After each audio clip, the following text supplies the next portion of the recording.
Hi guys, this is Bill from Spencer1984.com, and yes, it's true, I'm actually getting back to work on the Munster's Koach.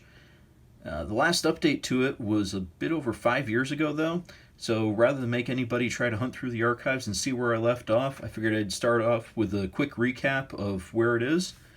So, got the body painted, and that's a pretty decent glossy black. Got the windows trimmed, the curtains painted. I've got the interior painted and flocked, and I got the gauges in. I don't know if you can quite see it, but I do have pedals in there. Obviously, got the seats in.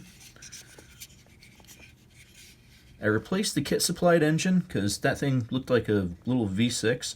So this is, I believe, the 289 out of one of AMT's Mustangs, maybe the 67 Mustang kit. And that's painted Boyd's black and blue pearl.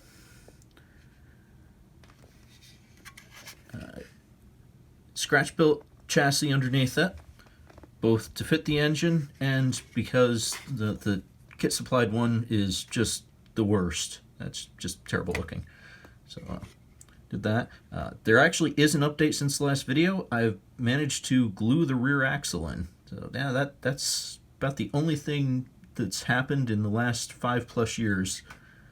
So not great progress, but hopefully we'll get that changed up.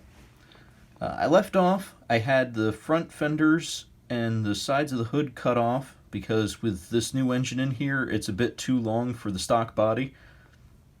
That was actually a flaw with this kit, is the body was a little too stubby up front. So I'm going to be fixing that. I got to get the rest of the suspension and drivetrain together, the steering wheel, and then it's time for all the chrome bits and baubles for it. So yeah, that's where it is now.